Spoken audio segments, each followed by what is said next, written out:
Good evening students. तो बेटा हमने जो लास्ट वीडियो बनाई थी वो थे क्वेश्चन नंबर 44 तक।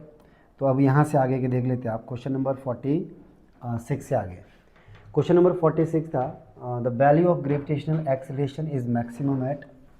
क्वेश्चन नंबर 46 कि जो जी की वैल्यू मैक्सिमम कहाँ होती है। ऑप्शन है पृथ्वी के केंद्र पे, दूसरा ऑप्शन है विषुवत रेखा पे, तीसरा है ध्रुवों पे और चौथा है एवरेस्ट की चोटी पे। तो इसका जो राइट आंसर है वो है सी, यानी मैक्सिमम जो वैल्यू होती है जी क्यू कहाँ होती है, पोल पे। अगर ऑप्शन से डिस्कस करें तो पृथ्वी के सेंटर पे जो जी की वैल्यू होती है, जी का मान क्या होता है बेटा, 0 होता है। कहाँ पे, पृथ्वी के केंद्र पे। और अगर विषुवत रेखा पे बात करें तो जी का मान सबसे कम, जी का मान सबसे कम कहाँ रहता है आपके पास, ये रहता है आपके पास विषुवत रेखा पे। ठीक है, और तो यहाँ से तीनों क्वेश्चन क्लियर हो गए। जी की वैल्यू मैक्सिमम पोल पे होती है, जी की वैल्यू मिनिमम आपकी इक्वेटर पे होती है, और जी की वैल्यू 0 कहाँ होती है, आपके सेंटर ऑफ अर्थ या फिर स्पेस पे। नेक्स्ट क्वेश्चन पे आते हैं, क्वेश्चन नंबर 47। जी का मान अधिकतम कहाँ होता है, सेम क्वेश्चन है, वही क्वेश्चन है। अब यहाँ पे ऑप्शन क्या दे रखे हैं, इक्वेटर पे मैंने आपको बताया मिनिमम होती है, पोल आपका राइट आंसर होगा। ठीक है, नेक्स्ट क्वेश्चन पे आइएगा। क्वेश्चन नंबर आपके पास है 48 में लिखा है कि which of the following is electrically neutral. आपको बताना है कि जो नीचे दिए इनमें से कौन सा जो है जिसके ऊपर कोई चार्ज नहीं होता, ठीक है, न्यूट्रल है। ऑप्शन नंबर 1 है इलेक्ट्रॉन, ऑप्शन नंबर 2 है प्रोटॉन, थर्ड है आपका न्यूट्रॉन, चौथा इनमें से कोई नहीं। तो इसका जो राइट आंसर है वो आपका न्यूट्रॉन रहेगा। न्यूट्रॉन पे कोई भी चार्ज नहीं होता। और अगर इसके ऑप्शन डिस्कस करें इलेक्ट्रॉन, तो इलेक्ट्रॉन के ऊपर नेगेटिवली चार्ज होता है, और एक इलेक्ट्रॉन की जो वैल्यू होती है वो होती है बच्चा 10 की पावर -19 कूलाम। -1.6 10 की पावर -19 कूलाम एक इलेक्ट्रॉन की वैल्यू है। अगर हम प्रोटॉन की बात करें तो 1 प्रोटॉन की जो वैल्यू होती है वो होती है +1.6 10 की पावर -19 कूलाम। ये आपके पास प्रोटॉन पे चार्ज होता है। तो इसका मतलब इलेक्ट्रॉन नेगेटिवली चार्ज, प्रोटॉन आपका पॉजिटिवली चार्ज होता है, और न्यूट्रॉन के ऊपर कोई चार्ज नहीं होता। तो ये क्वेश्चन नंबर आपका 48 क्लियर हो गया। क्वेश्चन नंबर 49, जी का मान अधिकतम कहाँ होता है, रिपीट क्वेश्चन है, पर यहाँ पे ऑप्शन कुछ और तरीके से दिए है। पहला ऑप्शन बोलता है कि पृथ्वी के केंद्र पे, ये आपको पता है गलत है। सेंटर ऑफ अर्थ जी की वैल्यू क्या होती है, 0। दूसरा है पृथ्वी की सतह पर, या 100 मीटर पृथ्वी की ऊंचाई पे, या 100 मीटर पृथ्वी की गहराई पे। अच्छा, इसको समझने के लिए काम करिएगा, एक चीज़ रखिएगा याद, कि अगर मान लो आपके पास ये अर्थ है, ये अर्थ का आपके पास इक्वेटर है, भूमध्य रेखा जिसको बोलते हैं, ये भूमध्य रेखा है। तो आपने एक बात का ज़रूर ध्यान देना कि जब भी हम अर्थ सरफेस पे ऊपर की तरफ जाते हैं और अर्थ सरफेस से नीचे की तरफ जाते हैं, जी का मान कम होता है, जी का मान जो होता है कम हो जाता है। इस बात को याद रखिए, कम हो जाता है। ठीक है, तो इस कंसेप्ट का यूज़ करते हैं। तो अब आइए देखिए ज़रा, ये बोलता है कि पृथ्वी के सेंटर पे जी की वैल्यू मैक्सिमम होती है, बिल्कुल गलत है। सेंटर पे जो होती है वो जी की वैल्यू क्या होती है, 0। पृथ्वी की सरफेस पे ध्यान देना, पृथ्वी की सरफेस पे जी की वैल्यू होती है, ठीक है, और जी की वैल्यू पृथ्वी की सरफेस पे कितनी होती है, 9.8 मीटर पर सेकेंड स्क्वायर स्मॉल जी की वैल्यू होती है। अब जब आप पृथ्वी से ऊपर की तरफ जाएंगे तो जी की वैल्यू घटेगी, आपने पढ़ा है, और पृथ्वी से नीचे की तरफ जाएंगे जी की वैल्यू घटेगी। इसका मतलब पृथ्वी से 100 मीटर की ऊंचाई पे जी की वैल्यू कम होगी, पृथ्वी से 100 मीटर की गहराई पे जी की वैल्यू कम होगी। इसका मतलब आपका राइट आंसर क्या रहने वाला है, बी। पृथ्वी से ऊपर की तरफ जी की वैल्यू घटेगी, पृथ्वी से नीचे की तरफ जी की वैल्यू घटेगी। इसका मतलब जी की वैल्यू पृथ्वी के सरफेस पे होगी, और जी की वैल्यू कितनी होती है, 9.8। सेंटर ऑफ अर्थ जी की वैल्यू 0 होती है, और पोल पे जी की वैल्यू मैक्सिमम होती है। ये था आपका question number 49। Question number next question पे आते हैं। क्वेश्चन नंबर नेक्स्ट था आपके पास, जी का मान कितना होता है, तो मैंने आपको अभी बताया था क्वेश्चन नंबर 50 है, जी का मान कितना होता है, तो जी का मान जो होता है वो 9.8 मीटर पर सेकेंड स्क्वायर होता है। ये आपका क्वेश्चन नंबर 50 का राइट आंसर बनेगा। चलिए अब नेक्स्ट क्वेश्चन पे आते हैं। क्वेश्चन नंबर नेक्स्ट है आपके पास 51, the weight of freely falling body is, कि कोई चीज़ है वो फ्रीली बॉडी गिर रही है, तो बताइए उसका वेट क्या होगा। तो इसका जो राइट आंसर है वो क्या रहेगा, 0 रहेगा, क्योंकि कोई भी अपोजिट फोर्स उसके नहीं है। ठीक है। क्वेश्चन नंबर 52 कि जब कोई मनुष्य उपग्रह में बैठकर परिक्रमण कर रहा है तो बताइए कि when a person is orbiting in a satellite, satellite में क्या कर रहा है, अगर ऑर्बिटिंग कर रहा है तो बताइए क्या होगा। पहला ऑप्शन है उसका द्रव्यमान शून्य होता। देखिए पहली बात कि कभी भी मास है वो 0 नहीं हो सकता, मास कभी भी बच्चा 0 नहीं हो सकता, इस बात का ध्यान दीजिए। तो ये पहला ऑप्शन बिल्कुल गलत है, कभी भी किसी चीज़ का द्रव्यमान 0 नहीं होता। वेट 0 हो सकता है पर मास 0 नहीं होता। बोलता है द्रव्यमान कांस्टेंट रहेगा, भार उसका शून्य हो जाएगा, यही ऑप्शन इसका सही है। तो ऑप्शन नंबर बी आपका सही हो जाएगा, वेट 0 हो जाएगा, मास क्या रहेगा, कांस्टेंट। क्वेश्चन नंबर 53, इसको कर दो बेटा। क्वेश्चन नंबर नेक्स्ट पे आइए,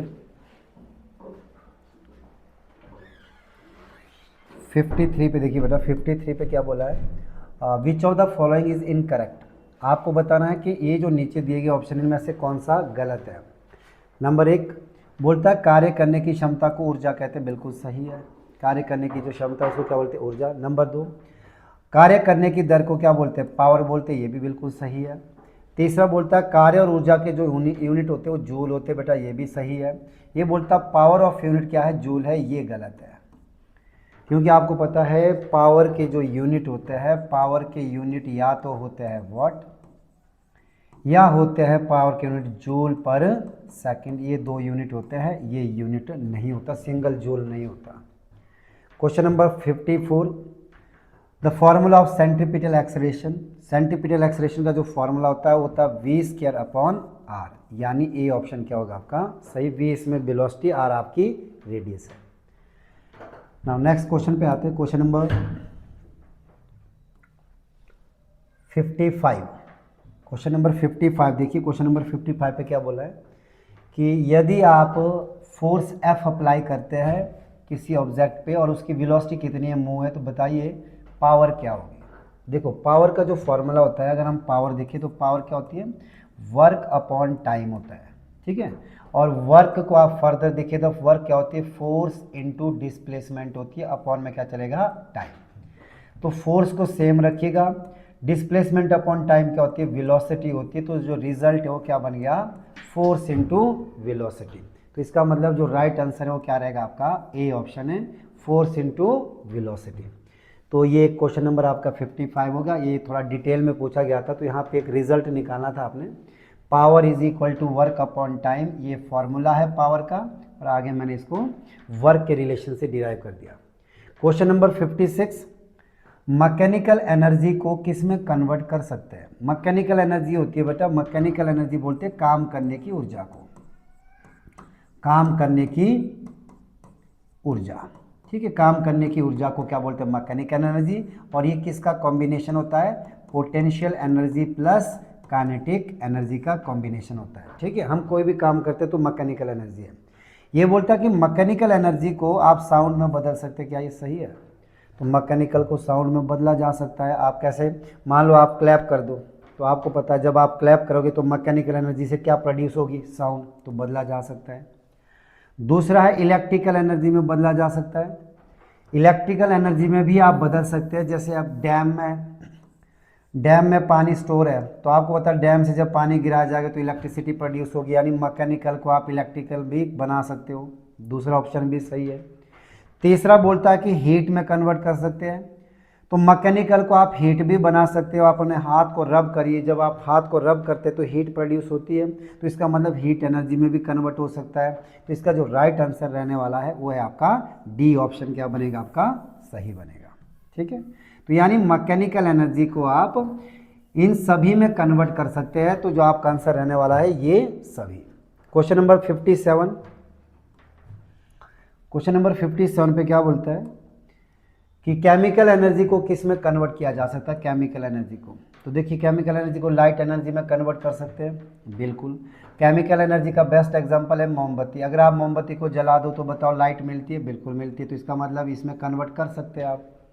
दूसरा ऑप्शन, केमिकल एनर्जी को क्या हीट एनर्जी में कन्वर्ट कर सकते हैं। हीट एनर्जी में भी कन्वर्ट किया जा सकता है केमिकल एनर्जी को। कैसे, आप उसके एग्जांपल में ले लो जरा, कोई और एग्जांपल है। केमिकल एनर्जी, कोई केमिकल एनर्जी और आपको हीट मिल जाए, इलेक्ट्रिकल एनर्जी में कन्वर्ट कर सकते हैं। हाँ, इलेक्ट्रिकल एनर्जी में एक एग्जांपल आ रहा है मुझे याद है, जैसे केमिकल एनर्जी बैटरी है। देखिए बैटरी है, तो बैटरी से आपको पता करंट मिलता है। बैटरी से क्या मिलता है? करंट। तो इसका मतलब बैटरी में कौन सा है? केमिकल है, और मिल क्या रहा आपको? करंट। इसका मतलब इसमें भी कन्वर्ट कर सकते हैं। तो इसका मतलब आपके पास फिर ऑप्शन में क्या होगा? ये सभी। तो यहाँ पर राइट आंसर क्या बन जाएगा आपका? ये सभी आपको क्या हो जाएगा? इसका करेक्ट बन जाएगा। क्वेश्चन नंबर 58, जब कोई वस्तु पृथ्वी की ओर गिरती है तो बताइए उसकी पोटेंशियल एनर्जी में क्या इफेक्ट पड़ेगा। बोलता है बढ़ेगी, बोलता है घटेगी, बोलता है सेम रहेगी। तो बताओ आपका आंसर क्या होगा? तो देखिए इसका जो राइट आंसर रहने वाला है, पोटेंशियल एनर्जी क्या होगी? अगर आप कोई चीज़ पृथ्वी की तरफ गिरी तो पोटेंशियल एनर्जी उसकी डिक्रीज करेगी। तो इसका राइट आंसर बी है। ठीक है, अब ऐसा क्यों है, डिक्रीज क्यों करती है? सुनिए, पोटेंशियल एनर्जी का जो फॉर्मूला होता है mgh, जिसमें m आपका मास है, द्रव्यमान होता है, g आपकी ग्रेविटी होती है, ठीक है, और आपके पास h क्या होता है? ऊंचाई होती है। ठीक है, अब मुझे बताइए जैसे जैसे आपकी हाइट कम होती रहेगी आपकी पोटेंशियल एनर्जी भी कम होती रहेगी। तो इसका मतलब क्लियर है, हाइट डिक्रीज करेगी तो पोटेंशियल एनर्जी भी डिक्रीज करेगी। तो इसका क्लियर सा कंसेप्ट है कि जब कोई चीज़ ऊपर से नीचे की तरफ आ रही है इसका मतलब हाइट कम हो रही है। हाइट कम होगी तो पोटेंशियल एनर्जी क्या करेगी? कम होती रहेगी, और बाद में जाके अर्थ सरफेस पे जाके क्या हो जाएगी? जीरो हो जाएगी। जब आपकी हाइट क्या हो जाएगी? जीरो, तो पोटेंशियल एनर्जी भी क्या हो जाएगी? आपकी जीरो हो जाएगी। तो ये पेपर में कई बार आता है कि जब कोई चीज़ ऊपर से नीचे की तरफ गिरती है तो पोटेंशियल एनर्जी पे क्या इफेक्ट पड़ेगा? तो पोटेंशियल एनर्जी डिक्रीज करती है, और जब आपकी हाइट जीरो हो जाएगी तो उस केस में पोटेंशियल एनर्जी जीरो हो जाएगी। ठीक है, तो रिजल्ट यहाँ से है। हो सकता है पेपर में आपसे घुमा के क्वेश्चन पूछ दिया जाए, एक और पूछा जाए कि बताओ अगर किसी का मास बढ़ा दिया जाए पोटेंशियल एनर्जी पे क्या फर्क पड़ेगा? तो अगर द्रव्यमान बढ़ेगा तो पोटेंशियल एनर्जी भी बढ़ेगी, मास घटेगा तो पोटेंशियल एनर्जी भी घटेगी, क्योंकि डायरेक्टली डिपेंड कर रही है बच्चा। ठीक है, ओके, नेक्स्ट क्वेश्चन पे आते हैं। क्वेश्चन नंबर है आपके पास 59, कि जब कोई वस्तु पृथ्वी की ओर गिरती है तो उसकी काइनेटिक एनर्जी पे क्या फर्क पड़ेगा? तो देखो काइनेटिक एनर्जी पे क्या फर्क पड़ेगा। काइनेटिक एनर्जी का जो रिलेशन होता है, kinetic energy is equal to 1/2 mv²। ये होता है काइनेटिक एनर्जी। अब बताओ ऊपर से कोई चीज़ नीचे की तरफ आएगी, तो मुझे बताओ जब ऊपर से कोई चीज़ नीचे की तरफ आएगी तो जितनी वो धरती के नीचे आएगी उतनी ग्रेविटी ज़्यादा लगेगी। जितनी कोई चीज़ पृथ्वी के नज़दीक आएगी उतनी उस पर ग्रेविटी क्या लगेगी? ज़्यादा लगेगी, और ग्रेविटी ज़्यादा लगेगी तो खिंचाव क्या करेगा? ज़्यादा लग जाएगा, जिसकी वजह से उसकी वेलोसिटी क्या हो जाएगी? बढ़ जाएगी। और अगर उसकी वेलोसिटी बढ़ेगी तो ऑटोमेटिकली बेटा काइनेटिक एनर्जी भी क्या हो जाएगी? बढ़ जाएगी। वेलोसिटी बढ़ेगी तो काइनेटिक एनर्जी क्या हो जाएगी? बढ़ जाएगी। तो इसका मतलब जब कोई चीज़ ऊपर से नीचे की तरफ आती है तो काइनेटिक एनर्जी बढ़ती है। तो इसका राइट आंसर क्या होना चाहिए? बढ़ती है। चेक करते हैं आपके पास। तो इसके ऑप्शन में देखिएगा, ऑप्शन में क्या क्या दे रखा है। पहला ऑप्शन है बढ़ती है, बिल्कुल सही है, और ये घटती है, गलत है, समान रहती है, गलत है, ये भी गलत है। तो इसका राइट आंसर ए है। क्वेश्चन नंबर 60, पोटेंशियल एनर्जी का फॉर्मूला क्या है? तो इसका राइट आंसर क्या रहेगा आपका? सी। ये वाला जो फॉर्मूला होता है काइनेटिक एनर्जी का होता है 1/2 mv²। ये जो फॉर्मूला होता है सेंट्रीपिटल फोर्स का होता है, जिसको हम हिंदी में क्या बोलते हैं? अपकेंद्रीय बल। अपकेंद्रीय बल का फॉर्मूला है।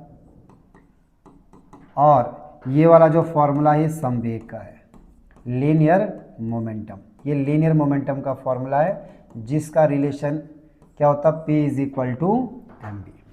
तो यहाँ से क्वेश्चन नंबर कौन सा बना आपका? 60। तो ये रिलेटेड क्वेश्चन हुए। Question number 61, the formula of linear momentum. मैंने आपको यहीं पे डिस्कस करा दिया था कि लीनियर मोमेंटम का फॉर्मूला mb होता है। तो आपका जो राइट आंसर रहने वाला है वो है आपका uh, linear momentum. Now next question पे आते हैं। क्वेश्चन नंबर नेक्स्ट है हमारे पास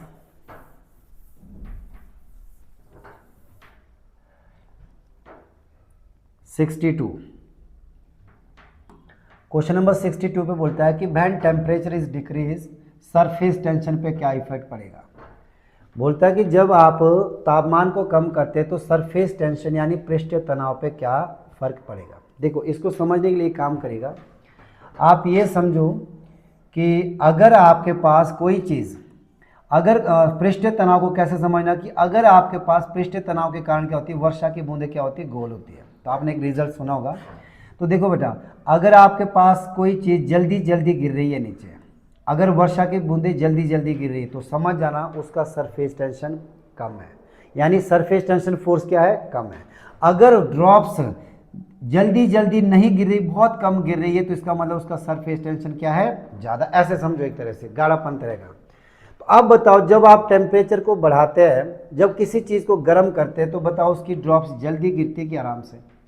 तो आपको पता है जब आप किसी चीज़ को गर्म करते हैं तो उसकी ड्रॉप जल्दी जल्दी गिरती है, तो इसका मतलब ये हुआ सरफेस टेंशन कम होता है, यानी जो उसकी खिंचाव है ड्रॉप्स की वो क्या हो जाती है, कम हो जाती है। तो इसका मतलब टेम्परेचर बढ़ाने से पृष्ठीय तनाव कम होता है। और अगर आप टेम्परेचर घटा दो, किसी चीज़ का टेम्परेचर घटा दो, ठंडा कर दो, तो समझ लो जब कोई ठंडी चीज़ होगी तो उसकी ड्रॉप जल्दी जल्दी नहीं गिरेगी, मतलब उसका सरफेस टेंशन क्या हो जाएगा, बढ़ जाएगा।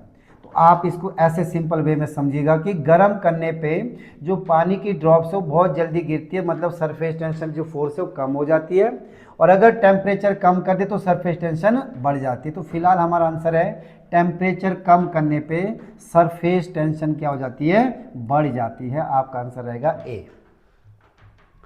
और यहाँ पे उल्टा बोला है कि जब टेम्परेचर को इंक्रीज करेंगे, तो जब आप तापमान को बढ़ाएंगे तो सरफेस टेंशन क्या करेगी, डिक्रीज करेगी। तापमान बढ़ाओगे तो पानी की ड्रॉप्स जल्दी जल्दी गिर जाएगी, सरफेस टेंशन क्या हो जाएगी, कम हो जाएगी। और अगर पेपर में ऐसे आ गया कि भाई अगर आप पानी में नमक मिला दो, पानी में नमक मिलाओ, अब बताओ क्या इफेक्ट पड़ेगा। तो ध्यान देना, जब आप नमक मिलाओगे तो आपको पता पानी में गाढ़ापन आएगा, जिसकी वजह से उसकी ड्रॉप्स जल्दी जल्दी नहीं गिरेगी। ड्रॉप जल्दी जल्दी नहीं गिरी तो नमक मिलाने से सरफेस टेंशन क्या हो जाती है, बढ़ जाती है। नमक मिलाने से सरफेस टेंशन क्या हो जाती है, बढ़ जाती है। जबकि इसका एक रिवर्स केस भी होता है, अगर आप पानी में साबुन मिला दो, अगर आप पानी में क्या मिला दो, साबुन, साबुन मिलाने से क्या होता है कि पानी बहुत सॉफ्ट हो जाता है, तो जो सरफेस टेंशन है वो डिक्रीज कर जाती है। तो आप ध्यान देना, सरफेस टेंशन कम हो जाती है, और जिसकी वजह से कपड़े वगैरह भी बड़े आसानी से धुल जाते हैं आप लोग के। तो ये आपके पास कुछ क्वेश्चन थे, रिलेटेड क्वेश्चन। नेक्स्ट क्वेश्चन पे आते हैं।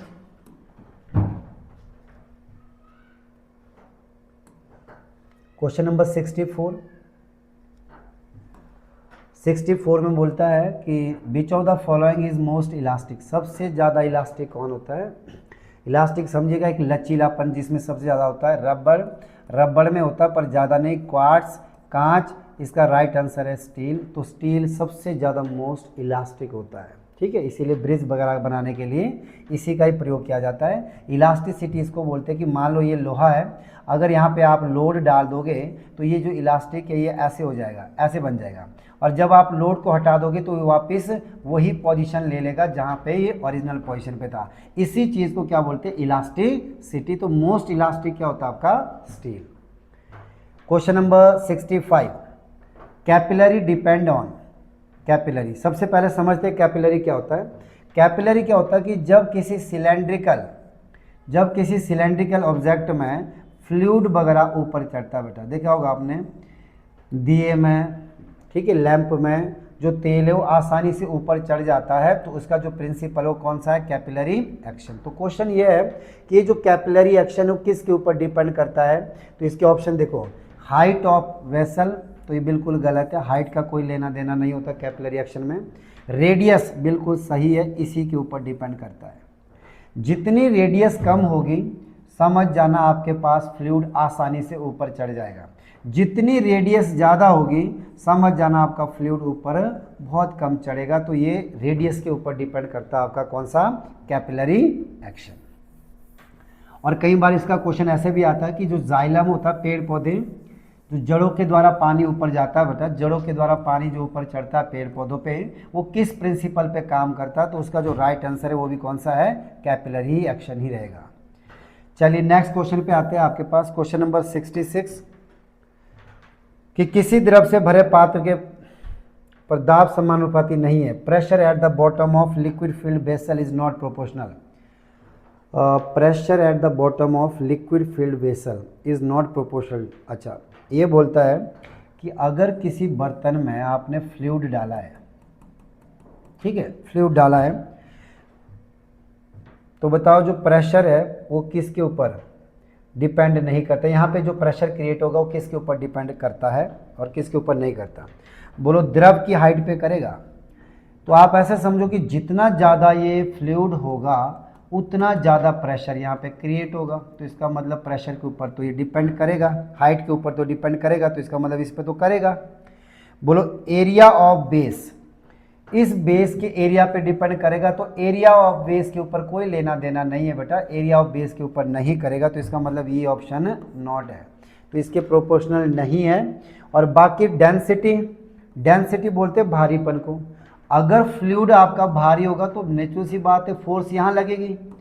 अगर फ्लूइड आपका बहुत भारी है तो बेटा फोर्स यहीं पे क्रिएट होगी, प्रेशर यहाँ पे लगेगा। इसका मतलब भारी चीज़ें तो प्रेशर ज़्यादा होगा, हल्की चीज़ें तो प्रेशर कम होगा, तो इसका मतलब डेंसिटी के ऊपर डिपेंड करेगा। और चौथा ऑप्शन दे रखा है शायद इन्होंने आपको, ये दे रहा आपके चौथा ऑप्शन में कि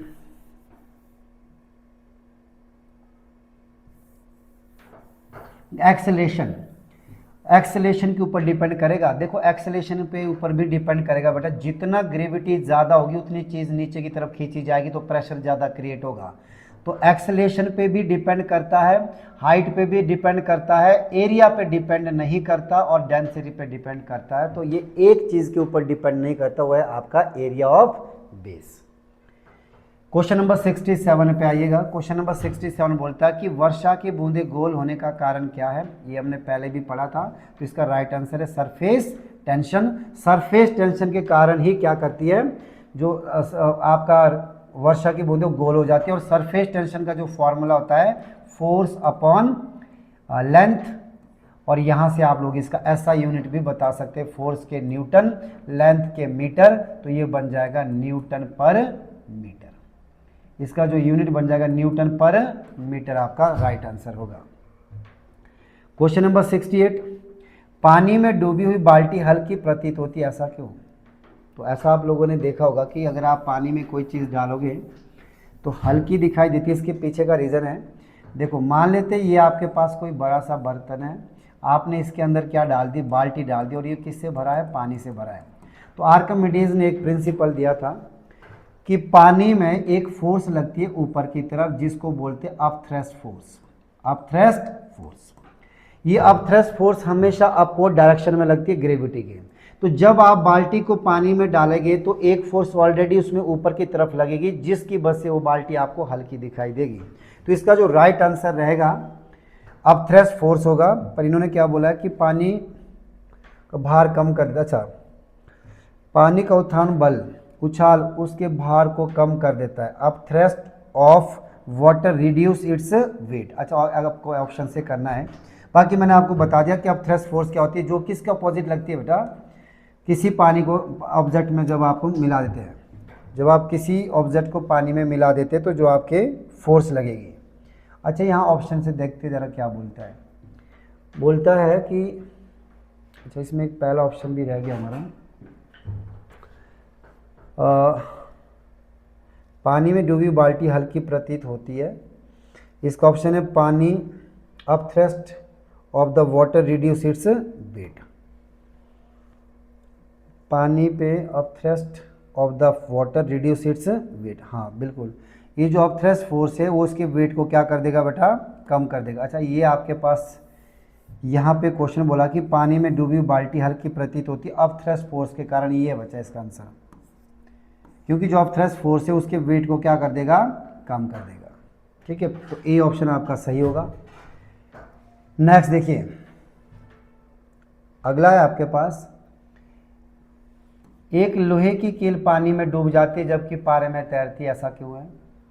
क्योंकि आपको पता है पानी में डूबती है, पारे में तैरती है, तो इसके पीछे का रीज़न है कि मरकरी एक धातु है, ये बिल्कुल गलत है। धातु है पर इसकी वजह से नहीं होता। पारे का घनत्व लोहे से अधिक होता है। हाँ, ये बिल्कुल सही होगा आपके पास, ये गलत है। और पानी कील को गीला करता है, ये भी गलत है। अब सुनिएगा ध्यान से, आर्किमिडीज का ये मानना था कि कोई भी चीज़ पानी में तैरती है, इसके पीछे दो नियम काम करते। एक नियम है कि जिसका घनत्व कम होता है वो हमेशा ऊपर होगा, और जिसका घनत्व ज़्यादा होगा वो हमेशा नीचे होगा। जिसकी डेंसिटी कम हो ऊपर, जिसकी डेंसिटी ज़्यादा वो हमेशा नीचे होगा। तो अब आप यहाँ बताइए, जो पानी में कील डूब जाएगी, क्योंकि पानी का जो डेंसिटी वो कम होती है, कील की ज़्यादा होती है, तो कील डूब जाएगी। पर पारे का घनत्व अधिक होता है, इसीलिए बेटा वो तैरेगी। तो इसका जो राइट आंसर है वो ये रहेगा, पारे का घनत्व लोहे से अधिक होता है, और जिसका घनत्व ज़्यादा वो नीचे रहता है, और जिसका घनत्व कम हो ऊपर रहता है। जबकि यही कील अगर आप पानी में डालोगे तो पानी में ये डूब जाती है, क्योंकि पानी का जो घनत्व कम होता है। और वैसे भी याद रखना, वाटर की जो डेंसिटी होती है, वाटर की डेंसिटी होती है 4 डिग्री सेल्सियस पे मैक्सिमम होती है। वाटर की मैक्सिमम डेंसिटी कितनी होती है? 4 डिग्री सेल्सियस। तो यहाँ पे एक क्वेश्चन और तैयार हो जाएगा। ये था आपके पास कि कील आपके पानी में डूब जाती है बट मरकरी में तैरती है। ओके, नेक्स्ट क्वेश्चन देखिएगा, क्वेश्चन नंबर 70। निर्वात में साइफोन कार्य करता है। In vacuum the siphon is work, क्या करता है कार्य? डज नॉट वर्क, ये बिल्कुल सही होगा, ये कार्य नहीं करता, ये आपका सही आंसर होगा। ठीक है। एनीरॉयड बैरोमीटर में प्रयोग किया जाता है। देखो, एनीरॉयड एक ग्रीक वर्ड है जिसका मतलब होता है नो फ्लूइड, कोई द्रव नहीं। इसका हिंदी में मतलब ही ये होता है कोई द्रव नहीं। तो इसका मतलब क्लियर है, जिसका नाम ही एनीरॉयड बैरोमीटर है, मतलब इसमें कोई लिक्विड यूज़ नहीं होगा। तो बोल रहा था कि बताओ इसमें क्या यूज़ होगा, तो मरकरी बिल्कुल गलत है, अल्कोहल ये भी गलत है, पानी गलत है। इसका राइट आंसर क्या रहेगा? कोई द्रव इसमें यूज़ नहीं होता। ऑप्शन नंबर 72, हाइड्रोलिक प्रेस किस सिद्धांत पे कार्य करती है? बहुत इंपॉर्टेंट क्वेश्चन है। हाइड्रोलिक प्रेस किस सिद्धांत पे कार्य करती है? तो इसका ऑप्शन है आपके पास, तो हाइड्रोलिक ब्रेकें होती है, हाइड्रोलिक प्रेस है, हाइड्रोलिक लिफ्ट है, ये काम करती है पास्कल के नियम पे। तो ऑप्शन है आपका बी।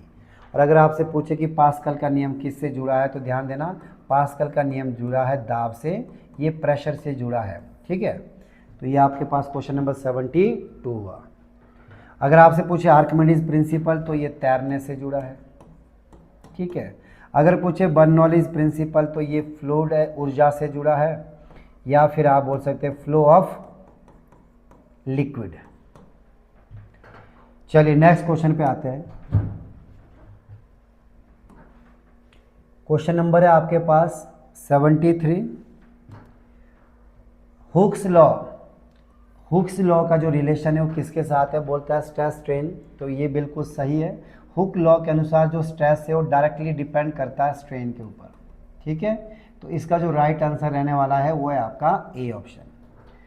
क्वेश्चन नंबर 74, अगर वायुमंडलीय दाब में अचानक कमी आ जाए तो क्या संकेत देता है? अगर बच्चा बैरोमीटर जो होता है, बैरोमीटर में मरकरी भरा जाता है, अगर मरकरी का लेवल अचानक डाउन आ जाए तो समझ जाइए तूफान के संकेत देता है।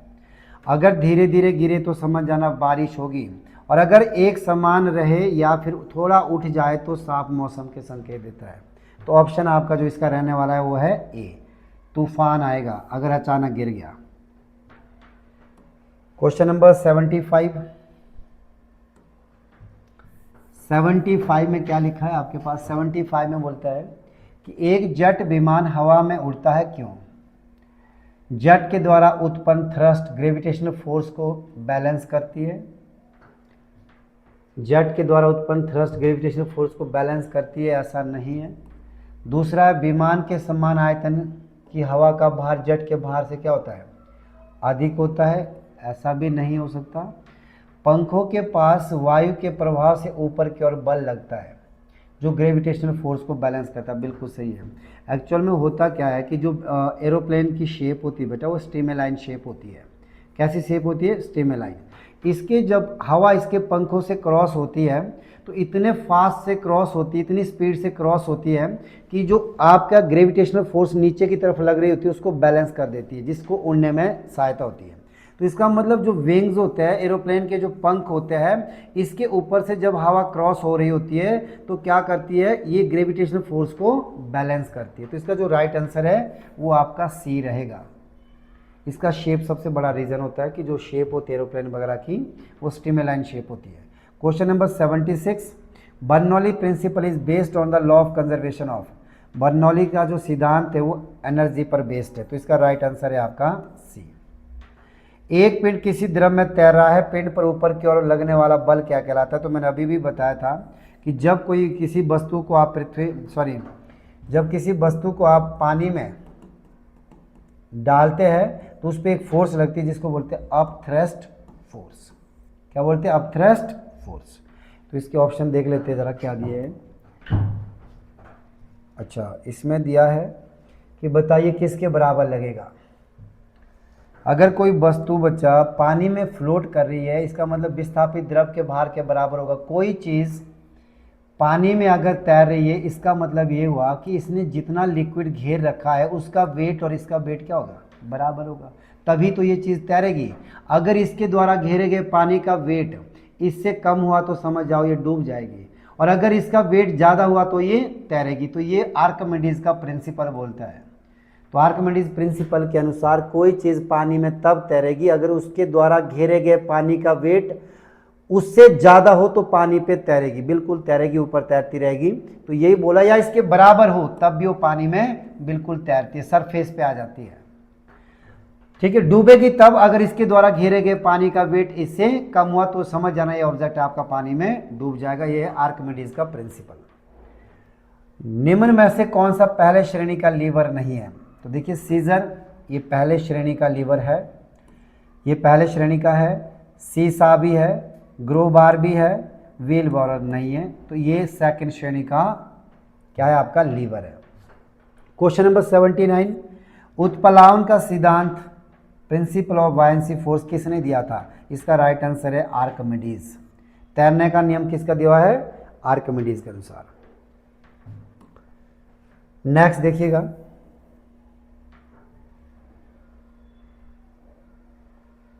क्वेश्चन नंबर 80, यदि पृथ्वी की त्रिज्या r और ग्रेविटेशनल g ग्रेविटी g है तो पृथ्वी के व्यास के अनुदिश तोलन करने वाली वस्तु का आवर्तकाल क्या होता है? तो इसका जो राइट आंसर है, ये रिलेशन है बेटा, न्यूमेरिकल है, डायरेक्ट है। तो इसका आंसर है 2 pi under root of g/r। तो इसको एज इट इज ही याद कर लीजिएगा।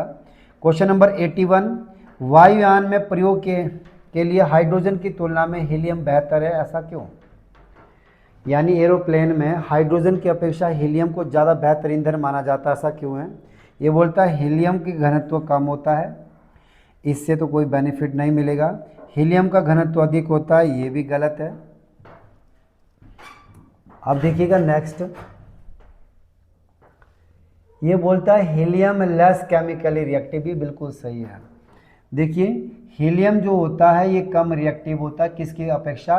हाइड्रोजन की अपेक्षा।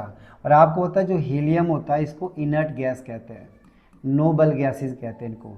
और नोबल गैसेज जो होती है क्या होती है? वो इनर्ट होती है, कभी किसी से रिएक्ट नहीं करती। तो यही रीज़न है कि हीलियम क्या होता है? लेस रिएक्टिव होता है, जबकि आपका हाइड्रोजन बहुत ज़्यादा रिएक्टिव होता है।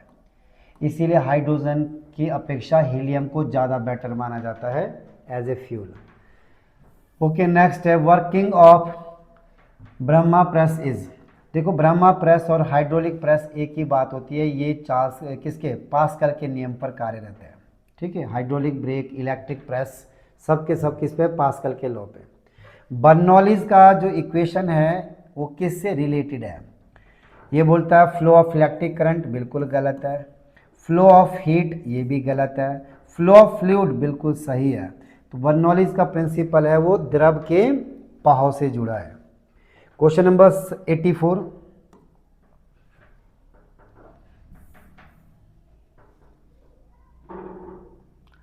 क्वेश्चन नंबर 84 में क्या बोलता है? क्वेश्चन नंबर 84 बोल रहा है कि एक रॉकेट किस संरक्षण के सिद्धांत पर कार्य करता है? तो जो रॉकेट है वो किस पे काम करता है? तो या तो न्यूटन का थर्ड लॉ ऑप्शन में हो या फिर आपकी लीनियर मोमेंटम हो, ये दोनों ही आपके सही आंसर हो गए। रॉकेट किस सिद्धांत पे कार्य करता है? या तो न्यूटन का थर्ड लॉ हो या फिर लीनियर मोमेंटम हो। ये क्वेश्चन बहुत इंपॉर्टेंट है। क्वेश्चन नंबर 85, यदि किसी वस्तु का भार पर्याप्त रूप से बढ़ जाएगा यदि उसे ले जाया जाए। अच्छा, बोलता है कि किसी का मास है वो बढ़ेगा, वेट बढ़ेगा। कब बढ़ेगा? यदि आप उसको किधर ले जाओ? ध्रुव से विषुवत रेखा की तरफ।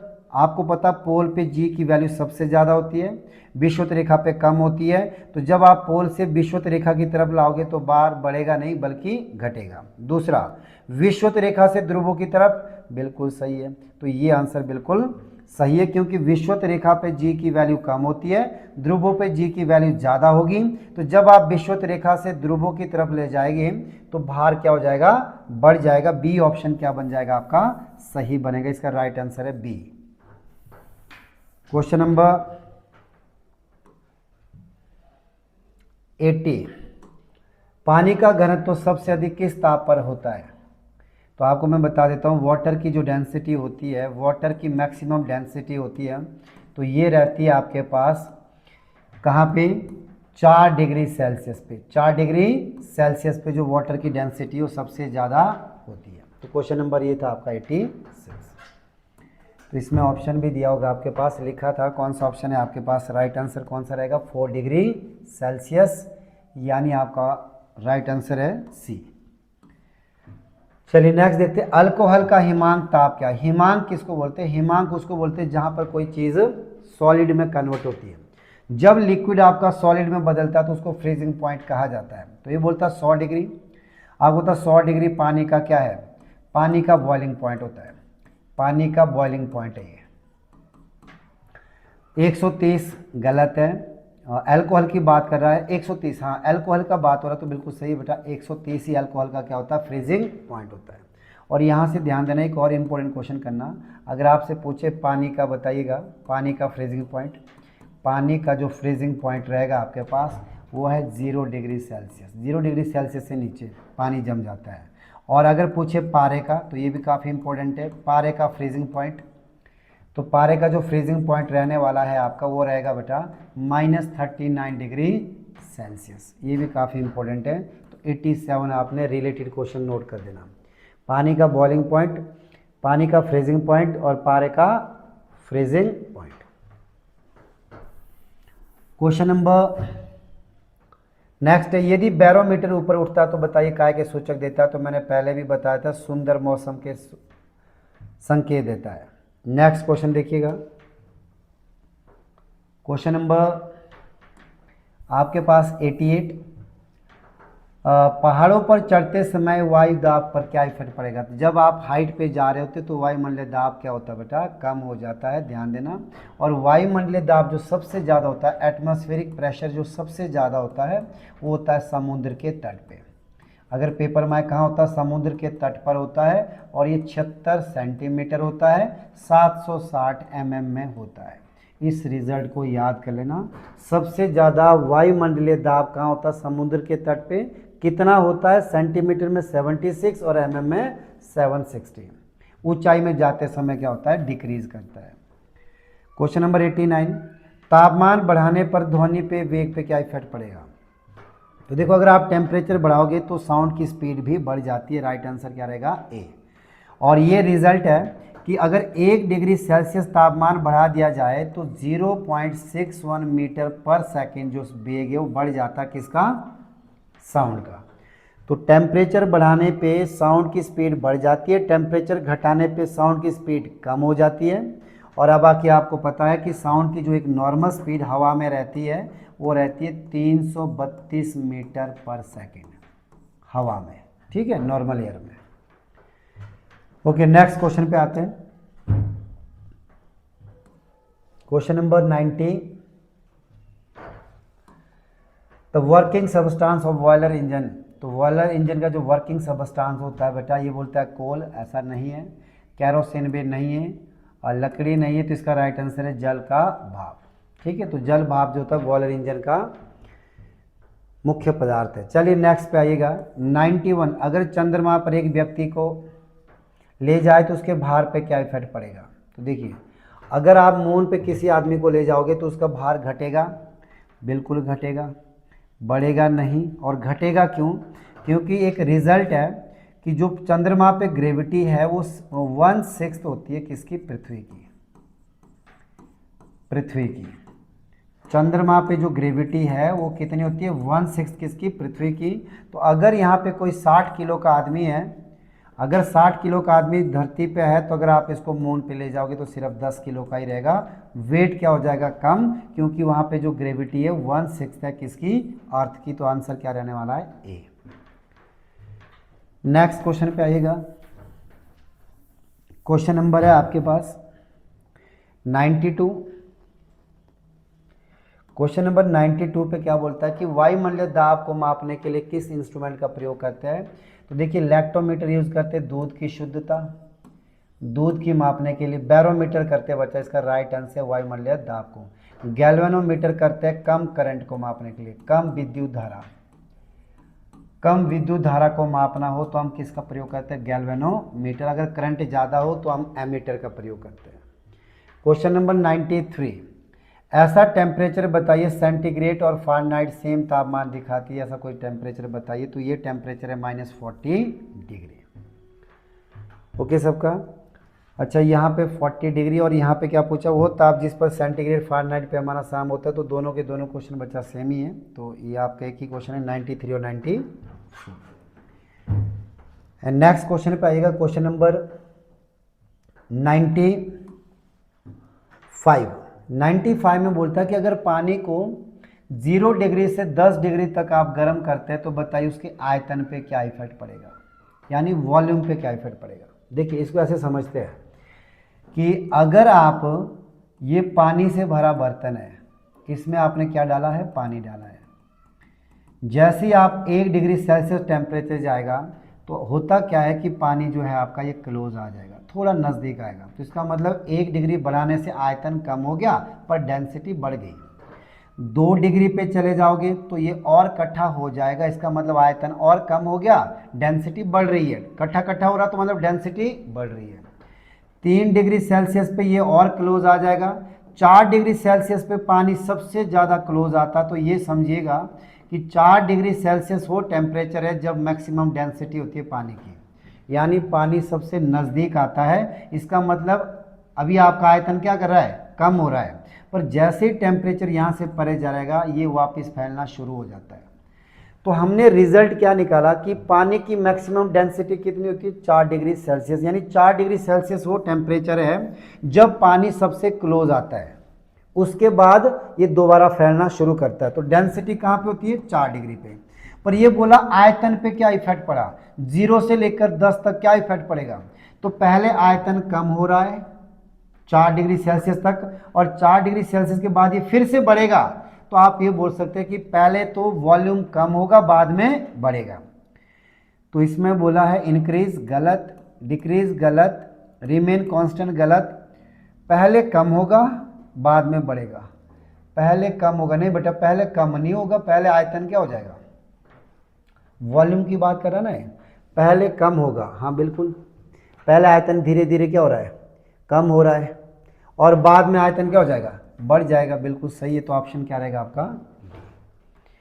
ठीक है, इस बात को ध्यान देना। डेंसिटी जैसे जैसे आप तापमान 0 से 10 डिग्री तक ले जाओगे, पहले आयतन क्या हो जाएगा? कम, और फिर 4 डिग्री के बाद वापस क्या हो जाएगा? आयतन बढ़ जाएगा। जबकि घनत्व तो पहले क्या होता है? बढ़ रहा होता है, फिर आपके पास मैक्सिमम आता है और बाद में फिर ये घट रहा होता है। तो डेंसिटी और वॉल्यूम दोनों अलग है बेटा। चलिए नेक्स्ट क्वेश्चन पे आते हैं। Question number 96, good observer of heat. जो हीट को बहुत अच्छे से ऑब्जर्व करता है वो बहुत अच्छे से इमिट भी करता है। तो गुड इमिटर भी वो होते हैं। जो हीट के अच्छे ऑब्जर्वर होते हैं वो हीट के अच्छे इमिटर भी होते हैं। तो इसका राइट आंसर सी है। नेक्स्ट क्वेश्चन है,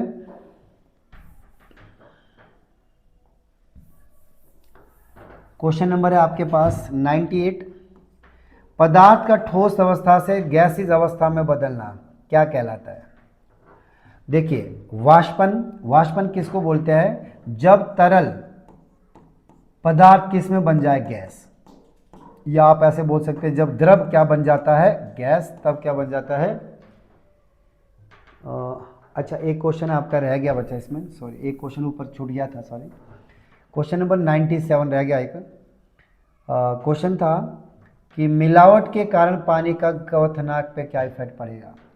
देखिए, अगर आप मान लो अगर ये पानी है, पानी का बॉइलिंग पॉइंट कितना है, 100 डिग्री सेल्सियस है।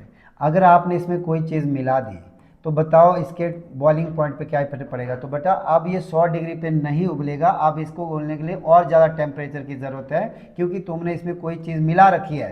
तो इसका मतलब मिलावट से जो बॉइलिंग पॉइंट है वो क्या कर जाते हैं, इंक्रीज कर जाते हैं। तो राइट आंसर क्या रहेगा, डी। अच्छा, क्वेश्चन नंबर 98 कि ठोस पदार्थ का सीधा गैस में बदलना। देखिए, द्रव का गैस बनना इसको बोलते हैं वाष्पन। ठीक है, द्रव का गैस बनना क्या बनता है, वाष्पन। उदरपातन क्या होता है, जब आपका ठोस डायरेक्ट किस में बन जाए, गैस, इसको बोलते हैं सब्लिमेशन प्रोसेस। बहुत ही इंपॉर्टेंट क्वेश्चन है, वेरी इंपॉर्टेंट, कि जब सॉलिड डायरेक्ट कन्वर्ट गैस में हो जाता है तो उसे क्या कहते हैं, सब्लिमेशन। इसमें आपने एग्जांपल देखोगे, जैसे कपूर का जलना। कपूर एक सॉलिड फॉर्म में होता है, कपूर जो होता है वो सॉलिड फॉर्म में होता है, जब इस पे आग लगती है तो सीधी क्या बन जाती है, गैस। बच्चा द्रव नहीं आता, तो ऐसे प्रोसेस को क्या बोलते हैं, सब्लिमेशन। और मेल्टिंग किसको बोलते हैं, मेल्टिंग बोलते हैं जब ठोस चीज थी, कोई कठोर चीज है, जब वो द्रव बन जाए, जब क्या बन जाए, द्रव, पानी बन जाए, उसको बोलते हैं मेल्टिंग। मेल्टिंग का मतलब पिघलना। जब सॉलिड द्रव बने तो इसे मेल्टिंग कहते हैं, जब सॉलिड डायरेक्ट गैस बन जाए इसे सब्लिमेशन कहते हैं, और जब आपका द्रव गैस बन जाए इसे वाष्पन कहते हैं। तो ये तीनों अलग अलग प्रोसेस है। चलिए नेक्स्ट पे आते हैं। क्वेश्चन नंबर आपके पास 99 है। 99 में बोलता है कि एक स्वस्थ व्यक्ति का तापमान 98.4 डिग्री फ़ारेनहाइट होता है, तो सेल्सियस पैमाने पे कितना होता है। तो सेल्सियस पैमाने पे या तो 36.9 होता है, या फिर कई बार ऑप्शन में आपको 37 डिग्री सेल्सियस भी मिल सकता है अप्रॉक्स। तो ये आपका राइट आंसर रहेगा। जबकि आप इसको केल्विन स्केल में, अगर कभी केल्विन स्केल में पूछा जाए कि केल्विन स्केल में कितना होता है, तो केल्विन स्केल में ये 310 डिग्री होता है। केल्विन में 310, फ़ारेनहाइट में मैंने बता दिया 98.4 डिग्री फ़ारेनहाइट, और सेल्सियस स्केल में कितना होता है, 37 डिग्री सेल्सियस। ये तीनों स्केलों में ह्यूमन बीइंग का नॉर्मल टेम्परेचर है। ठीक है, नेक्स्ट क्वेश्चन देखिएगा, question number 100। Triple point of water is, कि पानी का ट्रिपल पॉइंट क्या होता है। ट्रिपल पॉइंट उसको बोलते हैं जिस टेम्परेचर पे सॉलिड भी है, गैस भी है, और आपका द्रव भी है, ऐसे टेम्परेचर को क्या बोलते हैं, ट्रिपल पॉइंट। तो कोई ऐसी चीज़ बताइए या कोई ऐसा टेम्परेचर बताइए जिसमें सॉलिड, लिक्विड, गैस तीनों स्टेट एग्जिस्ट करती है। वो है आपका 273.16 केल्विन टेम्परेचर। इसे ट्रिपल पॉइंट कहा जाता है वाटर का। तो ये आपके पास 100 क्वेश्चन थे। बाकी यहाँ से आगे के क्वेश्चन मैं आपको नेक्स्ट वीडियो पे अपलोड कर दूंगा। बाकी थैंक यू।